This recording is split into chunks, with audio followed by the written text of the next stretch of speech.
Hi there, I'm Karen Holst, and with me I have Douglas Ferguson, my co-author of Start Hello. Within. Yeah, and today our guest is Niles Friedman, who is joining us to talk about civic innovation.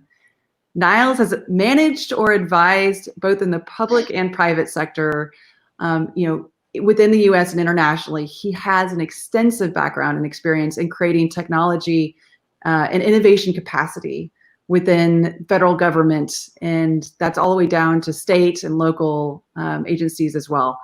And to have you here, thank you. I'm so Yeah, excited to talk about your work.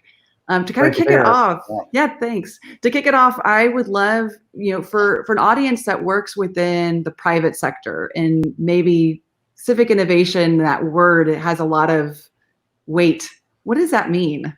It's a great question. And this is something, with a lot of the work that I've done, I would say over my career, but specifically in California at the state and local level. So with the state of California and Los Angeles County, this is one of those things that I think is really important. And it gets into how do you start an innovation movement? How do you get people on board? How do you start to shift culture? And you know this from some of the work as a Fuse Corps fellow, this idea of bringing your expertise forward, but not starting necessarily with a set definition. And this is it's something that I just truly believe, because you have to go into an organization and say, what is important to you? What are the business needs that you have? How does the culture operate today? What are some gaps? And so this idea of civic innovation, I totally agree. It's a term that I think it has very strong meaning in the context of local government and how to do things differently, how to address business needs in a very different way. But I think before we sort of start with a set definition, a lot of times it's really exciting, actually important to sort of step back and listen and hear what leaders are saying, what departments are saying, what agencies are saying. And spending, when I was at the state level, when we were looking to launch the Office of Innovation underneath this umbrella of civic innovation, I spent 2 months, engaging with department leaders and literally not saying what civic innovation could be or innovation could be, but more, tell me what is top of mind for you. Like, tell me what are some of the business challenges? How do you want to think about solving those business challenges in different ways? And then what we were able to do is kind of step back and say, okay, well, here's the premise of innovation for this agency. And so that sort of step, I think, is not only important, but I think it builds a level of trust and sustainability, and there's a level of engagement from the stakeholders and the leaders that I think just keeps things moving.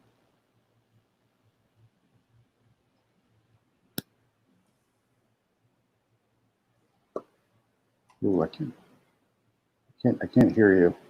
I can't either. I am Sorry. so sorry. I have a No, no 4-year-old, so I muted it so you couldn't No hear him in worries. the background. So sorry. Yeah, so I just wanted to give a plug for Fuse Corps because we both came from that program as an executive fellow, and they take private sector leaders and put them in public sector problems. And for me, that was such an eye-opening experience to come from a startup, right? Launching a startup and going out and doing that work and then getting put into the public agency of, trying to create change is very different. And I have some of my own experiences, but just in thinking about those similarities and differences of doing this kind of work in the public space versus private, I would love to hear your thoughts. Yeah, for sure. And, this is absolutely, and we've talked about this, Karen, on many occasions about sort of that experience and both having worked for the state of California and jumping into this amazingly innovative place, but also a place that if you're not from there, sometimes it can be challenging to sort of navigate. Where do you start?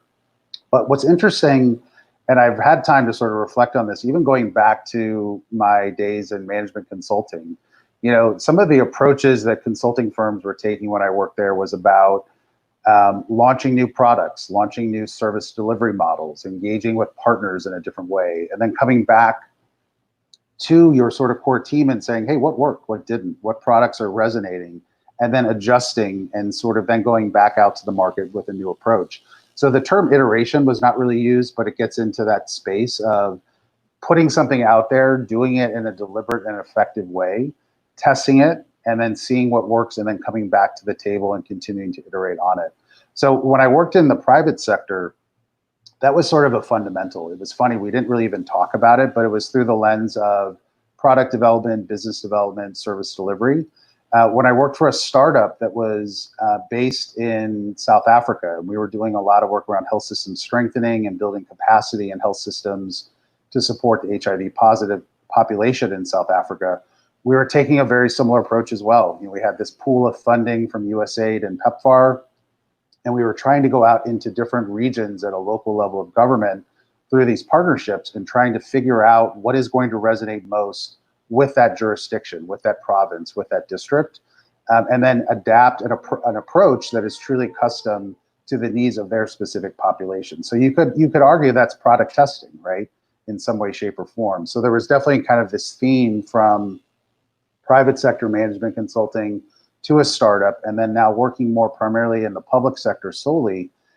It takes on a different form, but the intention, I think, and approaches are very similar. So when I was with the state of California, we were looking to launch an Office of Innovation that was part of my Fuse Fellowship.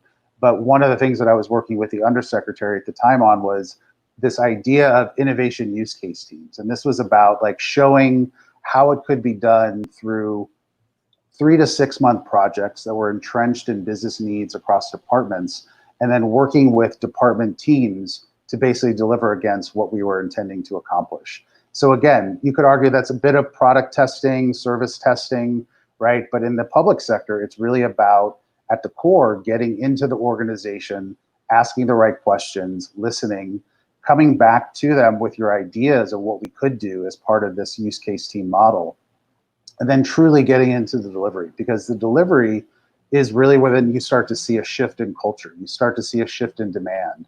If you can deliver against, let's say, a first cohort of 5 projects, which was part of what I was doing at the state level with this agency, the Health and Human Services Agency, you can then say, hey, we've delivered against these 5, and you can present on the process and the approach that was taken to deliver that, which then inherently created demand from other leaders and departments saying, hey, that's a really interesting project, and I have a similar business need, and how do I then take that approach and replicate that for my own users? So I think there's definitely some common themes. I think in the public sector, the focus on delivery is probably a bit more important, because in the public sector, there are so many competing priorities when you think about a Health and Human Services Agency or Los Angeles County and the departments. So you have to really figure out how to also integrate in these approaches around innovation into how they think, right? So meeting people where they are and really customizing that approach from the ground up. So I'm really curious, when you think about these processes, or just this mindset, and it's typically, a lot of the rhetoric is about building products and aligning the users. And I see a big shift to where there's lots of HR professionals showing up at design thinking conferences, et cetera. And I like to refer to it as employee experience. And in the public sector, you've got this need to serve constituents, but there's also, it's also well known that there's a lot of bureaucracy and so the employees, the stakeholders inside have to go through things to make programs come together. So I'm just wondering, and I'm really curious, how much you see it, these tools being used inwardly as well as focused outward toward constituents. That's a great question. So I think this actually, and if correct me if I'm wrong, sort of the dimension you're talking about is a really important one, because in the public sector, and we looked at this through the lens when I was at the state level, and then more recently with Los Angeles County, who are your end users? And the end users, very much so in the public sector, are your customers, the end users of services, your residents, the communities that the government and the programs are serving. But there's also this dimension of the employees of a program, of a department, of an agency, of a government entity, being also the end user. Because if you are creating innovation internally within a department or a program to, let's say, improve manual processes and making them automated so that the staff can be more efficient and effective at what they do on a day-to-day basis, that is going to directly impact the end user, which is who are in the communities, right, and their customers. So when you think about it through both of those lenses, I think it's a really important vantage point, and I think it's a really important nuance, because you're right. A lot of the focus, rightfully so, is on the end user in a community, right? The customer in a community, the resident of a specific city, county, or state. But if we also look at it through the lens of an internal department or a function, and how do we improve their operations or their processes using analytics, predictive analytics, digital services, human-centered design workshops that get them to think in a very different way about their end user that they're serving, ultimately the resident or the end user in the community is going to benefit. So I think it really is important to look at both. And when we were at the state, when I was at the state level, and even more recently with LA County, that was always a dimension of how we thought about different initiatives that could have ranged from digital civic engagement to analytics, to procurement, to empowering the workforce, as well as mobility. When you think about mobility strategic initiatives, there is a dimension of how do we mobilize our staff to better serve the public, right, through mobile devices, but then how do we empower residents to use digital services in a more effective way to access services that the government's providing. That's so interesting. Something in your earlier answer when we were talking about the process of doing this kind of work within public agencies, one of my findings within that was, unless your call to action is improving the process, unless that's what you're going after, then you really need to figure out a way to fit within the existing process. And we talk about that in the book. And it doesn't mean that it's prescriptive and there's no room for growth, there's no room for new insights to come in, but instead it's trying to find the, mapping out where it fits. Mm-hmm. And I think that's one of the biggest challenges in this work, is that you come from the outside saying, look, it's great, do it this way, it works in the private sector, we can just do it this way here, and you're not going to get buy-in. And that's where you're going to lose stakeholders internally. I would love to hear more about how you bring people along in that. It's a great question. I think it's a really spot on comment too, Karen, just on, I think if you fly in with this private sector approach and, hey, I've done it for 20 years in the private sector and you should adopt it. I mean, you might get some folks that engage because they see the connection, but I think there's the level of longevity there can sometimes be more challenging. I think when I was at the state, this was a really good example of this. First of all, I had an amazing sponsor for the work that I was doing with the state and launching this Office of Innovation, who had been with the state for the majority of his career, understood the mechanics, understood the culture.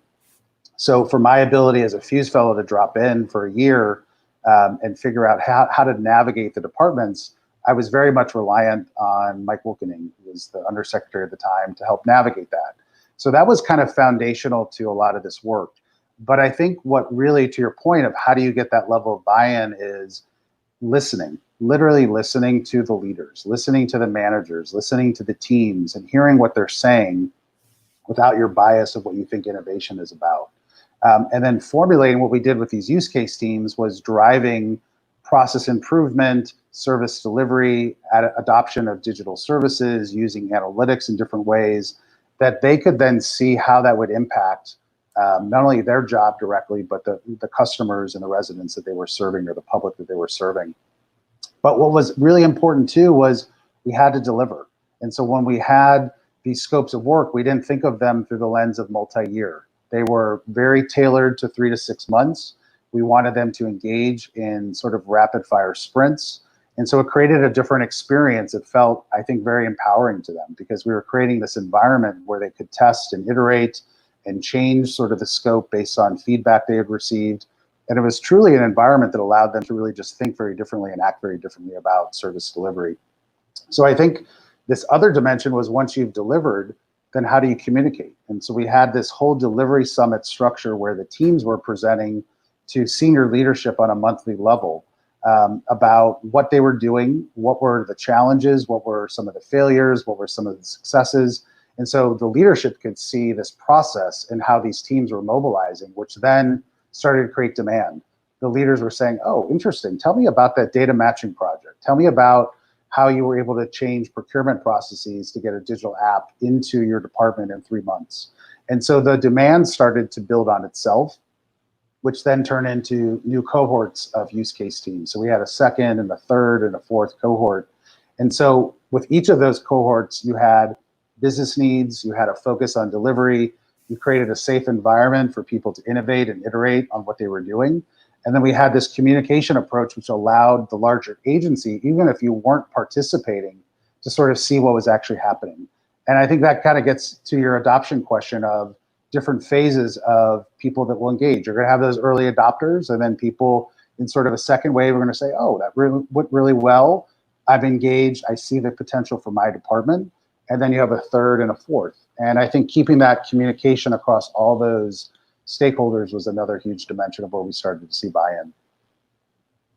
Yeah, we talk about in the book, for every 80 hours of work, you have 2 hours of communications. And when I share that with people, certain people, they're like, that's not enough communications. And then others are like, wow, that's a lot. And I think there's definitely a formula that works for the work that you're doing. And maybe early on, there's a lot more communication, and the goal being that you get more efficient, right? That you're sharing in bigger groups and you're spending less time on that and more on the work. And it kind of evolves as you go forward. But a big part of innovation is the communication and bringing people along. Absolutely. Well, and you know this too, because it's even if you've communicated it 5 times, communicate it again and again and again. And, it was always this, I think, appreciation for also the leaders that I had been working with at the state and local level of government here in California, knowing that they have 50 other things that they're thinking about probably at any one time. And so our innovation use case teams, we thought were really amazing and powerful. But in the context of what else were they thinking about, we needed to make sure that the messaging was very tailored to how they thought about it and how we thought they would best engage in it. So it's a really important dimension.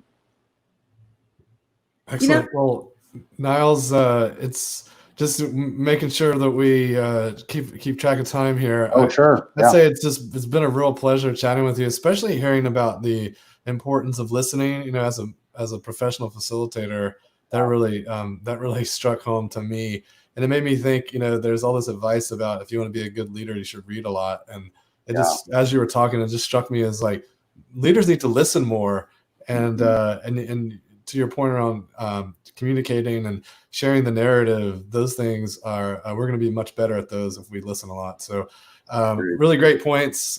Thanks so much for being here with us today. And for all of you listeners, we speak with a reader and a doer in the entrepreneur and innovation space every week. So if you're interested in coming on with us, please look us up, and you can find the book on Amazon. Thanks so much for being here, Niles, and of course, Karen. Yeah, thank you for the opportunity. It was great to talk with you both.